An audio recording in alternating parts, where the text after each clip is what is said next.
I cannot recall when it began. Months ago, tension settled over the world. People walked with pale faces. They whispered warnings they pretended not to hear. A sense of guilt hung over the land. Cold currents swept from the spaces between the stars. The seasons changed in strange ways. Autumn heat lingered far too long. It felt as if the universe had passed from known gods to forces unknown.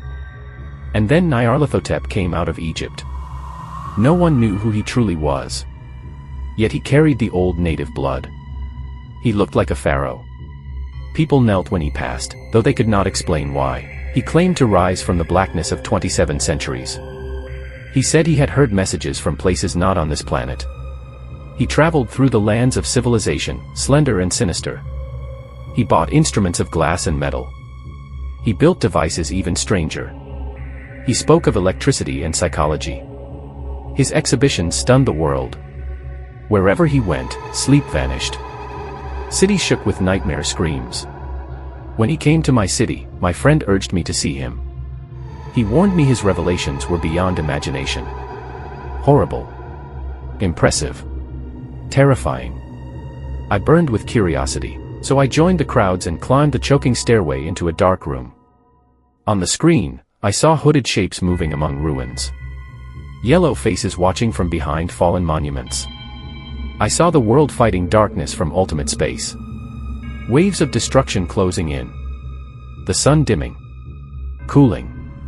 Sparks danced around our heads. Shadows shifted and crouched on our skulls. When I whispered a protest about static electricity, Nyarlathotep drove us out. Down the dizzy stairs. Into the hot midnight streets. I screamed that I was not afraid. Others screamed with me. We insisted the city was the same, still alive. When the lights faded, we cursed the power company and laughed at the strange shapes our faces made. Then we felt something drop from the greenish moon. We drifted into marching lines.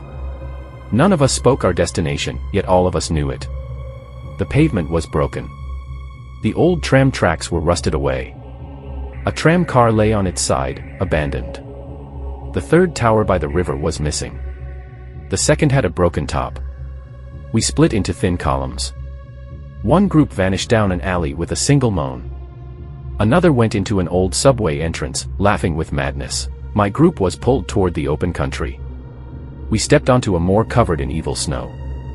It had no tracks. It stretched in one direction only. Before us was a gulf. Blacker than space. My companions walked into it as if sleepwalking. I lingered. I thought I heard a wail echo from the rift. But I could not resist. Something beckoned. I floated between titanic snowdrifts into a vortex beyond thought. I passed rotting creation. Dead worlds drifting like corpses. Their wounds were cities. Winds brushed the pale stars and made them flicker low. I saw ghosts of monstrous things. Columns rising from nameless rocks.